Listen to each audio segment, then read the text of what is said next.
Stress பஸ்டர்னா யாருன்னு நினைக்கிறேன்? நமக்கு அந்த டேல வந்து ராங்கா நடந்திருக்கும், ஏதோ ஒன்று தப்பா நடந்திருக்கும், அதனால ஃபுல் மைண்ட் ஆஃப் ஆயிரும் நமக்கு. அதை போய் ஒருத்தவங்க கிட்ட வந்து நம்ம சொல்லி நல்லா இருக்கும்னு தோணும். புலம்பும் போது அவங்களும் திருப்பியா எனக்கும் அதே வழிதான் சொல்லுவானுங்க பாரு.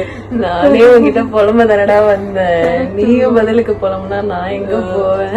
லைக் அதுவும் ஒரு மாதிரி கைண்ட் ஆஃப் அந்த ஃபீல் கூட தான் இருக்கும். பட் ஸ்டில் ஒரு சிலர்லாம் எப்படி இருப்பாங்கன்னா அந்த சிச்சுவேஷனே மாத்தி ஃபன் ஆக்கி, என்னடா மச்சான் இதெல்லாம் ஒரு ப்ராப்ளமா, அந்த மாதிரி எனக்கு அந்த மாதிரி பர்சன்ஸ் ரொம்ப பிடிக்கும்.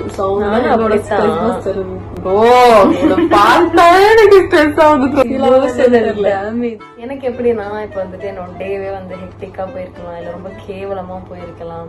அந்த மாதிரி டைம்ல at the end of the day நான் எல்லாத்தையும் போயிட்டு ஒரு பர்சன் கிட்ட புலம்பேன். இப்படி ஆயிடுச்சு அப்படி ஆயிடுச்சு அப்படி ஆயிடுச்சு, நான் நினைச்சு கூட பாக்கலாம் அப்படி இப்படின்னு.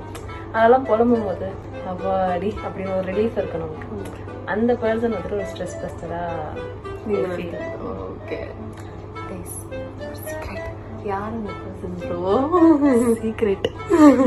சந்தானமோட comedy, Vadivel comedy, Vivek comedy இதெல்லாம் பார்த்து வச்சுக்கோயேன், அப்படியே ஸ்ட்ரெஸ்லாம் அப்படின்னு வருவான். அந்த ஆரஞ்சு கலர் பேண்ட், பச்சை கலர் சட்டையும் காம்பினேஷன். கலங்க வைக்கும் பிகர வேணாண்டா, நமக்கு கண்ணீர் அஞ்சலி போஸ்டர் ஒட்டும் நண்பன் போகுதுண்டா. சம்டைம்ஸ் நம்ம லோன்லியா இருக்கும், அந்த லோன்லினஸ் கூட நமக்கு கொஞ்சம் ஸ்ட்ரெஸ்ஸா மாற வாய்ப்பு இருக்கு. அப்ப நம்ம என்ன பண்ணுவோம்னா நம்மளோட பழைய ஸ்கூல் போட்டோஸ், ஸ்கூல் ஃப்ரெண்ட்ஸ் கூட சுத்தின இடங்கள்லாம் நம்ம யோசிச்சு பார்ப்போம். இல்ல வந்து அவங்க நமக்கு லெட்டர்ஸ் எல்லாம் எழுதி கொடுத்துருப்பாங்கல்ல, ஹாப்பி பர்த்டே அப்படி சொல்லிட்டு நம்ம கிட்டே பேப்பர் வாங்கி நமக்கே ஒரு ஹட்டு வரைஞ்சு ஒரு மரம் வரைஞ்சு கொடுத்துருப்பாங்க. அப்பெல்லாம் இதை வரைஞ்சாலே நம்ம ஒரு பெரிய artist. Early 2K kids 90s kids எல்லாம் வந்துட்டு அதுதான் உனக்கு இது ஸ்ட்ரெஸ் பஸ்ட் எல்லாம். எனக்கு அதான் ப்ரோ ஸ்ட்ரெஸ். அத பாத்துட்டு நானும் அந்த டைம்ல இருந்து இங்க வந்துட்டோன்ற ஒரு ஸ்ட்ரெஸ் ப்ரோ. கரெக்ட் ப்ரோ, எல்லாம் ஃபேக். டைம் தான்.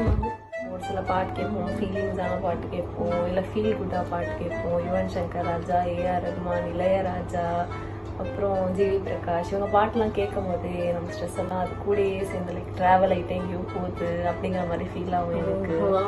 Not kind of that person. இந்த சினிமேட்டிக் எல்லாம் எனக்கு கொஞ்சம் கம்மியா தான் இன்ட்ரெஸ்ட். இந்த மாதிரி சில வித்தியாசமான ஆட்கள் கூட இந்த உலகத்துல இருக்காங்க. இப்படி கவலைப்படாது. சாங் எல்லாம் ஓகே தான் ப்ரோ, பட் அந்த எனக்கு கொஞ்சம் மியூசிக் கனெக்ட் ஆகும். சாங் மியூசிக்னா